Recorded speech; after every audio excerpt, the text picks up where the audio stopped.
Hello everyone, welcome back to my another mini blog.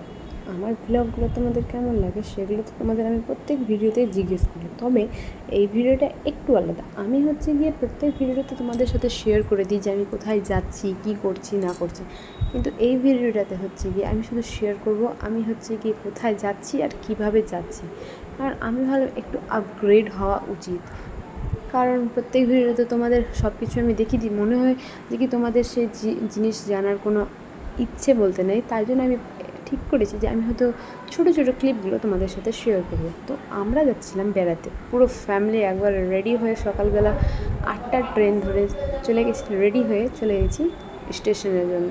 সেখান থেকে ticket কেটে নিলাম, তোমরা দেখতেই পেলে আগে। আর এই যে দেখো, দুটো বন্ধুরা আমাদের সাথে গেছিলো। একজনের তো শরীর খারাপ ছিল, সেই জন্য সে ভিডিওতে তো কি সে পুরো ট্রেনে ঘুমাতে ঘুমাতে গিয়েছিলো আর কি। তারপরে যখন সামনের দিকে সিট পেলাম না, মানে আমি জানলার ধারে সিট পেলাম না, তার পিছনের সিটের দিকে চলে গেলাম, গিয়ে দেখলাম যে সেখানে ফাঁকা আছে। আর আমি জানলার ধারে বসে একটু ভিডিও করে নিলাম, দিয়ে ওকেও বলছিলাম যে তুমি আসতে একটু আমার সাথে ভিডিও করে নাও। তারপরে দেখতে দেখতে আমরা পৌঁছে গেলাম ফারাক্কা। আমরা হচ্ছে গিয়ে মালদা থেকে যতবারই ট্রেনে যাই না কেন, ফারাক্কা ব্রিজ আসতে গেলে আমরা হয় ভিডিও করব, না হয় বাইরের দিকে দেখবো যে কতটা জল আছে, কতটা জল কমলো, এই পারে জল কেন কমে গেছে। আর আরেক সাইডে হচ্ছে কি ব্রিজ হচ্ছে, যেটা শিলিগুড়ি টু যাই না কোথায় একটা হচ্ছে কি জয়েন্ট হবে, তাই হচ্ছে গিয়ে ওদিকে জল কম আছে।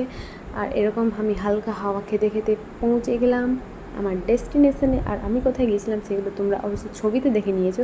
তো আমি কিভাবে গেছিলাম সেই ভিডিওটা তোমাদের সাথে শেয়ার করলাম।